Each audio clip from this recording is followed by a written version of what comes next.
कि धरा बेच देंगे, गगन बेच देंगे, धरा बेच देंगे, गगन बेच देंगे, कली बेच देंगे, चमन बेच देंगे। अगर तुम ही यूं ही सोते रहे तो ये फर्जी राष्ट्रवादी वतन बेच देंगे, वतन बेच। आप चले जाइए गाजीपुर बॉर्डर पे मान्यवर, कटीले तार, बड़े बड़े कीले गाड़ दी गई हैं, 12-12 इंच की कीले सड़कों पे गाड़ दी गई हैं। देखकर ऐसा लगता है कि दुश्मन देश की सेना आने वाली है। ऐसी स्थितियां दो परिस्थितियों में जन्म लेती हैं मान्यवर। जब देश का शासक अपनी जनता से डरने लगता है तो ऐसी सीमाएं बेड़ियां बनवाता है या देश की जनता को शत्रु समझने लगता है। Now I request Shri Sanjay Singh.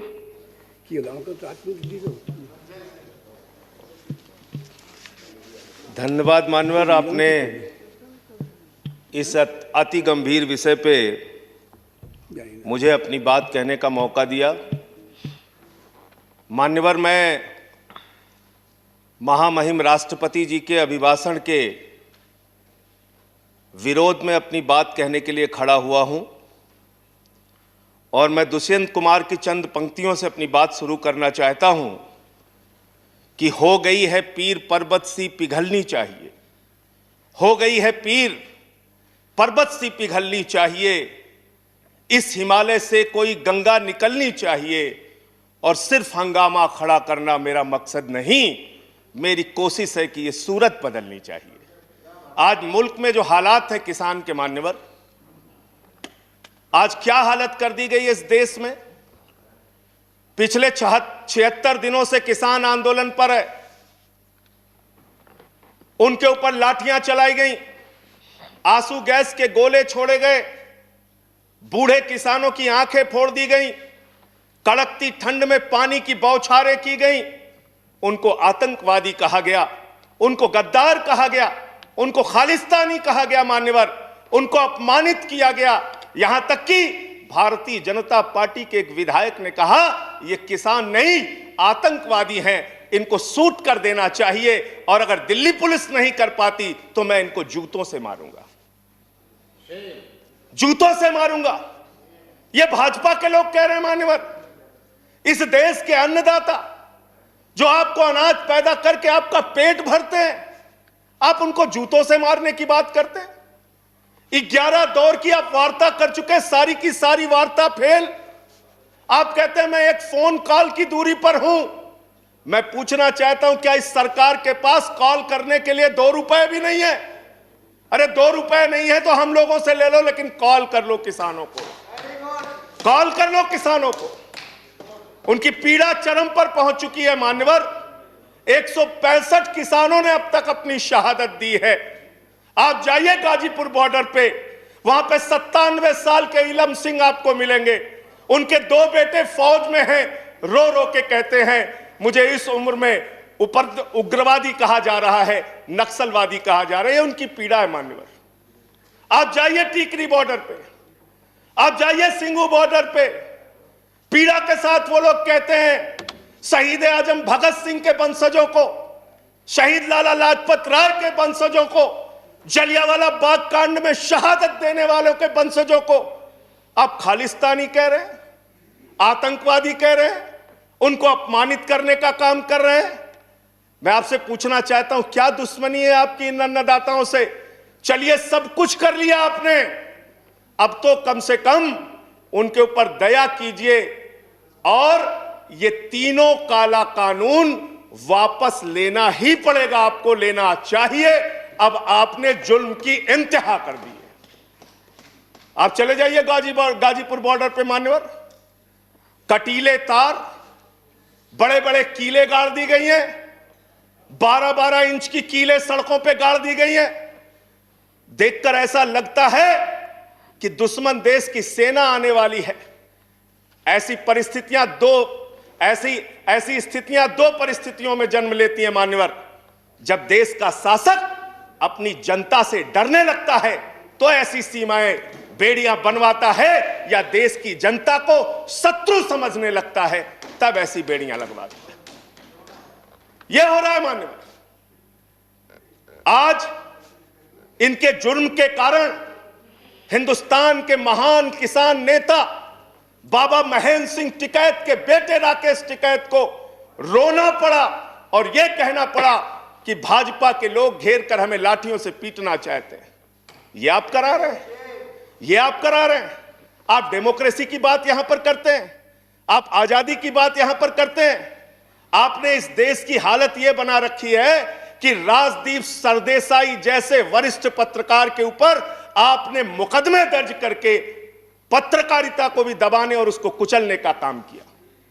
हर तरफ जुल्म, हर तरफ एफआईआर, हर तरफ मुकदमे। जो पानी पहुंचा रहा है उस पर मुकदमा, जो डीजल दे रहा है उस पर मुकदमा, जो खाने का इंतजाम कर रहा है उस पर मुकदमा। एनआईए लगा दो, सीबीआई लगा दो, पुलिस लगा दो, जांच लगा दो।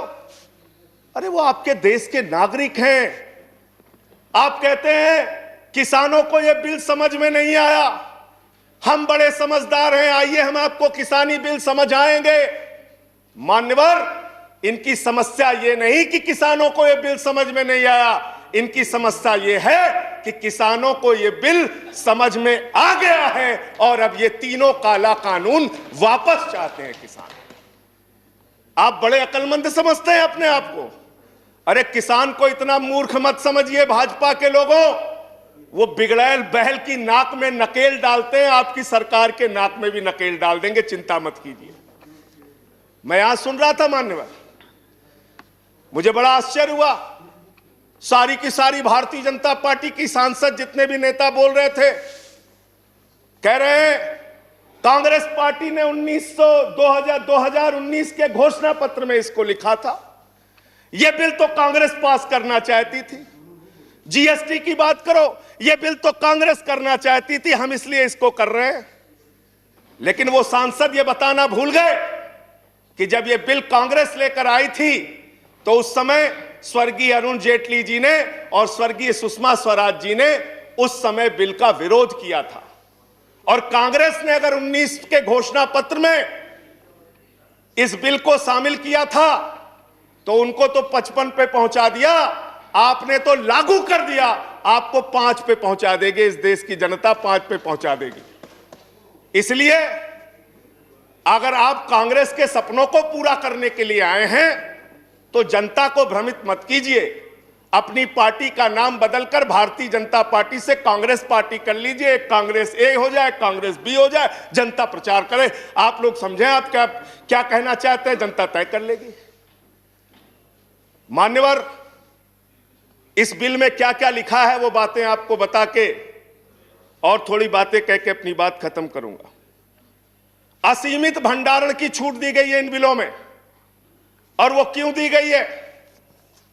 2 साल से अडानी का 100 एकड़ जमीन का लैंड यूज चेंज करने की एप्लीकेशन हरियाणा सरकार के पास पेंडिंग थी। लेकिन 7 मई को जब पूरे देश में लॉकडाउन लगा था, उस समय उस लैंड यूज को चेंज करके 100 एकड़ जमीन पर अडानी को भंडारण कोल्ड स्टोरेज बनाने की छूट दी गई और 5 जून को ऑर्डिनेंस के जरिए असीमित भंडारण और कोल्ड स्टोरेज बनाने की छूट दी गई। तो यह बिल किसानों के लिए नहीं लाया गया, अपने 4 पूंजीपति मित्रों के लिए यह सरकार यह काला कानून लेकर आई है। उन्हीं को फायदा पहुंचाने के लिए काला कानून लेकर आया गया है, उन्हीं के लाभ पहुंचाने के लिए काला कानून। यह सरकार 130 करोड़ हिंदुस्तानियों की सरकार नहीं है मान्यवर, यह सरकार उन 4 पूंजीपति लोगों की सरकार है जिनके लिए कानून बनाते हैं और जिनसे चंदा लेकर ये लोग चुनाव लड़ने का काम करते हैं। यह उनके लिए बनाई गई है मान्यवर। मान्यवर, इस सरकार में कहा गया दिल्ली के मुख्यमंत्री के बारे में कि किसानों का साथ दे रहे हैं, किसानों का साथ दे रहे हैं। मैं पूरी जिम्मेदारी के साथ कहना चाहता हूं सदन के अंदर, दिल्ली के मुख्यमंत्री अरविंद केजरीवाल, आम आदमी पार्टी किसानों का साथ दे रही थी, देती रहेगी। और आपने हमसे 9 स्टेडियम मांगा जेल बनाने के लिए, केजरीवाल जी ने इनकार किया। हम वहां पानी का इंतजाम कर रहे हैं, आप पानी का इंतजाम रोक रहे हैं। हम वहां शौचालय का इंतजाम कर रहे हैं, आप वहां शौचालय का इंतजाम रोक रहे हैं। आप वहां पर लोगों को पानी, खाना, शौचालय इस तक पर प्रतिबंध लगाना चाहते हैं। इंटरनेट, वो दुश्मन देश के नागरिक हैं क्या? उनके साथ इस तरह का व्यवहार आप कर रहे हैं। एक माहौल बनाया गया 26 जनवरी को, लाल किले पे हमला, लाल किले पे हमला। 7 रूट पे किसान ट्रैक्टर रैली लेके निकला मान्यवर, तिरंगा रैली लेके निकला, और 7 रूट पर कहीं किसान ने कोई उपद्रव नहीं किया, कोई हिंसा नहीं की। जो लाल किले पे लोग आए थे वो भारतीय जनता पार्टी के लोग थे, जिन्होंने लाल किले पे हमला किया, जिन्होंने लाल किले पर तिरंगे का अपमान किया। और वो दीप सिद्धू जो भाजपा का नेता है, उसकी फोटो प्रधानमंत्री के साथ है, देश के गृह मंत्री के साथ है। भारतीय जनता पार्टी को इसका जवाब देना चाहिए कि भाजपा के नेताओं ने लाल किले का अपमान क्यों किया, तिरंगे का अपमान क्यों किया। मैं ये कहना चाहता हूं मान्यवर, आज वो दीप सिद्धू संजय जी कंक्लूड भागा फिर कीजिए। रहा। सर, सबको समय मिला, मुझे भी थोड़ा समय दीजिए। I have given sufficient time. सबको समय दिया, मुझे भी समय नो दीजिए। नो नो 10 मिनट देंगे सर, 10 मिनट दिया मैं।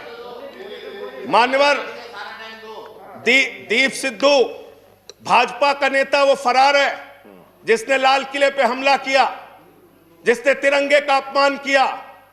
अपनी घिनौनी राजनीति के चक्कर में ये लोग कहां तक जा सकते हैं, इसका सच है ये जो सामने आया है।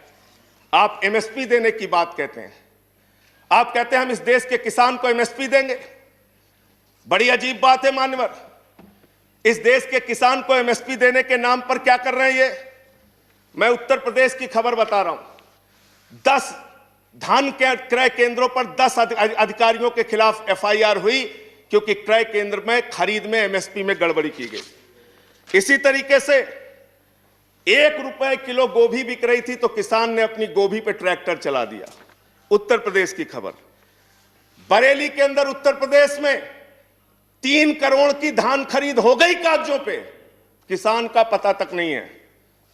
तो डेरेक ओब्रायन साहब, जो यूपी में खरीद हुई है वो भूतों की खरीद हुई है, किसान का पता नहीं, नाम दर्ज करके खरीद हो गई।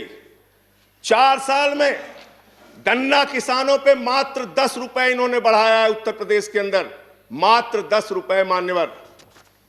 तो इसलिए ना आप एमएसपी देना चाहते हो, ना किसान को उसके फसल का दाम देना चाहते हो।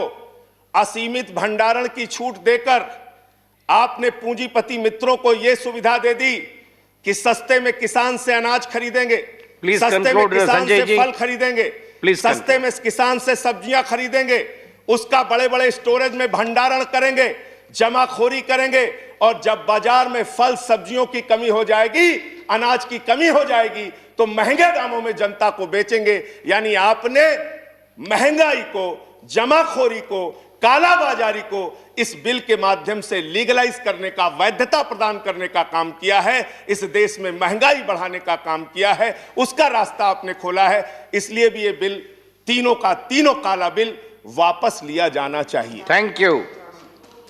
अंत में थैंक यू। अंत में एक बजट आपने पेश किया मनोहर, बस खत्म करके अपनी बात को खत्म करूंगा, उन्हीं बातों को। No please please conclude. Sir, budget इन्होंने पेश किया है, आई गिवन। तो बजट के ऊपर और खरीद के ऊपर मैं लास्ट मिनट जो इनका बजट है, चंद लाइनों में उसको कह के अपनी बात को खत्म करूंगा कि धरा बेच देंगे, गगन बेच देंगे। धरा बेच देंगे, गगन बेच देंगे, कली बेच देंगे, चमन बेच देंगे। अगर तुम ही यूं ही सोते रहे तो ये फर्जी राष्ट्रवादी वतन बेच देंगे, वतन बेच देंगे, वतन बेच देंगे। धन्यवाद माननीय। Thank you Sanjay Singh ji.